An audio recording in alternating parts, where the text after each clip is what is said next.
Ang Hungry Ghost Month ay isang traditional belief na kung saan pininiwalaan na mga kaluluwa ay babalik ulit sa mundo ng mga tao.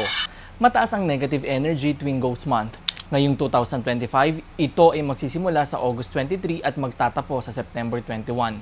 September 6 naman ang Ghost Day, kaya naman, ano ang mga dapat ihanda? Una, prepare your altar sa bahay. Pangalawa, ready your food offerings. Pangatlo, list down things na mga bawal at pwedeng gawin tuwing Hungry Ghost Month. Pang-apat, set a time para pumunta sa simbahan or templo.